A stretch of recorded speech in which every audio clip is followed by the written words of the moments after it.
Assalamualaikum warahmatullahi taala wabarakatuh. Alhamdulillahirabbil alamin. Subhanaka la ilaha illa anta, subhanaka inni kuntu minadh dhalimin. Fastajabna lahu wa najjayna minal ghammi wa kadzalika nunjil mu'minin. Fasayakfikahumullah wa huwas samiul alim. ولا حول ولا قوة إلا بالله العلي العظيم. صلى الله على سيدنا محمد وعلى آله وصحبه وسلم تسليما كثيرا والحمد لله رب العالمين. InsyaAllah, Alhamdulillah, bersyukur kita kehadirat Allah Subhanahu Wa Taala yang masih menimpahkan rahmat kepada kita. InsyaAllah pada malam ini sebagai perkongsian kita, yang mana kita berada di zaman yang penuh dengan bermacam-macam penyakit. Baik penyakit itu berupa penyakit zahir ataupun penyakit batin. Sememangnya kita mencari penawar dan ubat dalam setiap masa untuk memulihkan kesakitan yang kita alami. Namun begitu, janganlah kita lupa bahawa segala ubat dan penawar itu Allah lah yang menentukan. Bagaimana yang dijelaskan oleh Rasulullah, wa kullu da'in dawaun. Bagi setiap penyakit itu ada ubatnya, illal maut, melainkan mati. Jadi ketika era ini sebaiknya janganlah kita berkeluh kesah dengan keadaan yang kita lalui. Sememangnya kita hendaklah menyedari bahawa setiap masa, setiap era, setiap zaman, Allah Ta'ala akan menguji kita dengan bermacam-macam. Ada ketikanya dengan bencana alam dan sebagainya. Tapi kita pada hari ini, walaupun dengan serba kecanggihan, dengan serba kebolehan, dengan serba keilmuan, kita diuji dengan satu wabak penyakit. Walaupun timbul permasalahan yang mengatakan ini adalah satu konspirasi dan sebagainya, namun walaupun konspirasi, kita hendaklah ingat bahawa setiap benda yang baik ataupun buruk, semuanya adalah dengan ketentuan dan keredaan Allah Subhanahu Wa Taala. Jadi sebagai umat muslimin yang beriman, yang teguh keyakinannya kepada Allah, hendaklah kita tahu bahawa kita sentiasa dalam keadaan akan melalui tempoh yang Allah Ta'ala tetapkan.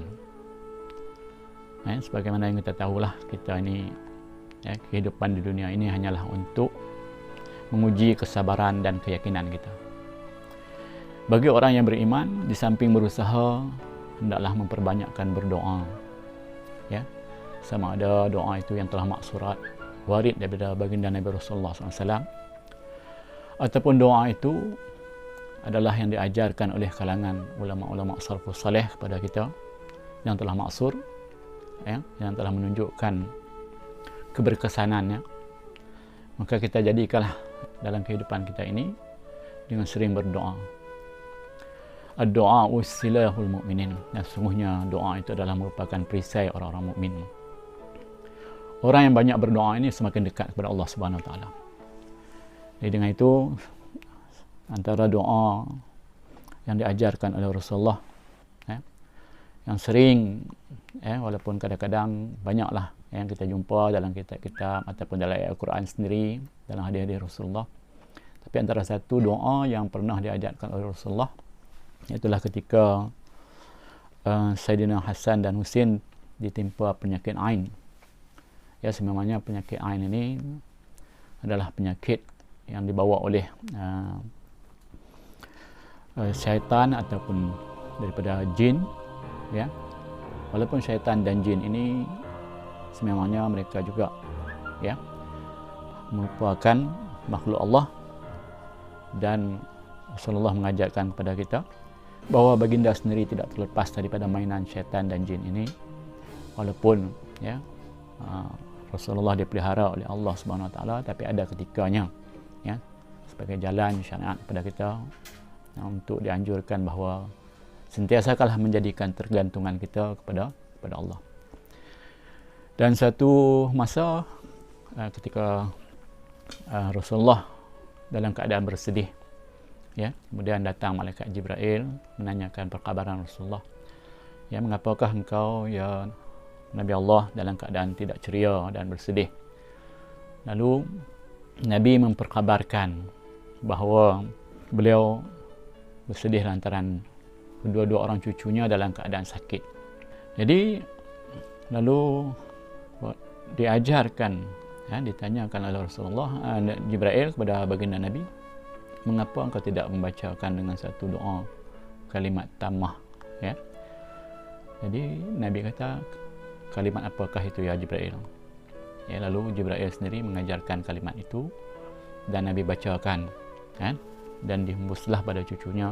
Kalau kita sendiri pun ya begitulah, ya, kebiasaan kita baca ayat Quran, ya, kita hembus pada cucu, pada orang yang sakit, ataupun kepada kita buat air dan sebagainya, kan, tembus dalam air dan sebagainya. Itulah antara lain, ya, yang kita beranggapan bahawa tidak ada sunnah daripada Nabi baginda Rasulullah SAW. Dan dalam cerita ini juga riwayat yang dimasukkan daripada Imam Ibnu Asakir, ya, dalam kitab Tarikh Dimsyq, ya, yang mana diceritakan dalam hadis ini bagaimana Sayyidina Ali, ya, yang menjelaskan sesungguhnya malaikat Jibril datang kepada Nabi SAW yang sedang nampak sedih. Ya, saya tak bacakan matanya lah, ya, cuma saya sebut kitabnya saja. Dan Jibril pun bertanya kepada Nabi Muhammad SAW, kenapakah kamu bersedih? Nabi SAW menjawab bahawa Hasan dan Husin sedang sakit ain. Ya, Jibril berkata, percayalah dengan penyakit ain ini, kerana penyakit ain ini adalah nyata. Ya. Dan apakah kamu tidak mendoakan keduanya dengan kalimat-kalimat itu? Ya. Nabi pun bertanya, kalimat apa ya Jibril? Ya, Jibril menjawab, ucapkanlah, Allahumma zal sultanil azim, zal manil qadim, zal wajhil karim, waliyal kalimata, waliyal kalimati tammah, wa da'watil mustajabah, afina min anfusil jins wa a'yunil ins. Ya, itu doanya. Allahumma zal sultanil azim, zal manil qadim, zal wajhil karim, waliyal kalimati tammah, wa da'watil mustajabah, afina min anfusil jin wa a'yunil ins. Yang bermaksud antara lain, ya Allah, zat yang memiliki kekuasaan yang agung, zat yang memiliki anugerah yang terdahulu, zat yang memiliki wajah jalan yang mulia, yang menguasai kalimah-kalimah yang sempurna dan doa-doa yang mustajabah. Sembuhkanlah kami dari kejahatan jin dan daripada pandangan manusia yang merosakkan kami. Riwayat yang masukkan tersebut ini ialah, ya, daripada Imam Ibnu Asakir tadi. Dan insya-Allah, ya, kemudian Nabi Rasulullah pun mengucapkan doa tersebut. Maka dengan sendirinya Hasan dan Husin langsung dapat berdiri dan bermain di sekitar Nabi SAW. Nabi bersabda, mintalah perlindungan untuk dirimu, isterimu dan anak-anakmu dengan doa ini. Jadi itulah sekadar perkongsian ringkas saya kepada tuan-tuan dan puan-puan. Ataupun kalau bagi yang rajin, tambahkan lagi dengan Bismillah 4, ya.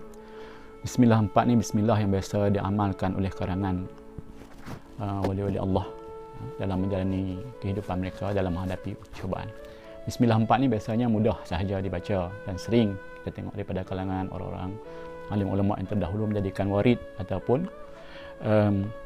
satu amalan dalam kehidupan mereka. Antara lain Bismillahirrahmanirrahim, Bismillah masyaallah la yasuqul khaira illallah, ya.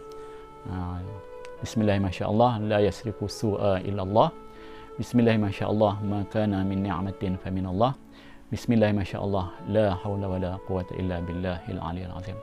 Jadi tak panjang mana pun doanya. Amalkanlah selalu dalam kehidupan kita, insya-Allah, ya, dengan keyakinan dan seeloknya kita bertawassul lah, ya, dengan baginda Nabi Muhammad sallallahu alaihi wasallam. Bacakan Fatihah, ya, hadiahkanlah kepada baginda dan juga wali-wali Allah dan mohon pada mereka agar yang diperkenankan doa kita ini dan dipelihara hidup kita daripada segala macam penyakit, ya. Kurang-kurangnya Itulah sebagai amalan kita orang mukmin yang yakin dengan doa, apatah lagi doa yang diajarkan oleh baginda Nabi Muhammad SAW. Dan cukup setakat itu saya pun sebagai untuk perkongsian kita bersama, lebih-lebih lagi ketika zaman kita kehilangan kekuatan, kita kehilangan semangat, kita sebagai orang mukmin tidak seharusnya bersifat demikian. Hendaklah kita yakin bahawa pertolongan Allah itu sentiasa ada kepada hamba-hamba yang beriman. Walaupun bermacam-macam usaha yang dilakukan oleh kalangan-kalangan tertentu yang untuk melemahkan keimanan kita, dan mereka cuba untuk menjadikan kita kalangan yang berputus asa dengan suasana yang boleh saja mereka ciptakan untuk menimbulkan kecelaruan kepada kita. Jadi janganlah kita bersikap demikian. Kerana itu sifat orang yang berputus asa, yang tidak berusaha dan tidak mengamalkan dengan berdoa, itu adalah sifat daripada iblis. Dan saya cukup sudahi dengan sekadar itu sebagai perkongsian pendek ringkas kita. InsyaAllah yang baik itu daripada Allah dan yang kelemahan itu daripada kelemahan diri saya. Aku liqauli hadza wa astaghfirullahal azim li wa lakum wa lisairil muslimina wal muslimat fastaghfiruh innahu huwal ghafurur rahim. Assalamualaikum warahmatullahi wabarakatuh.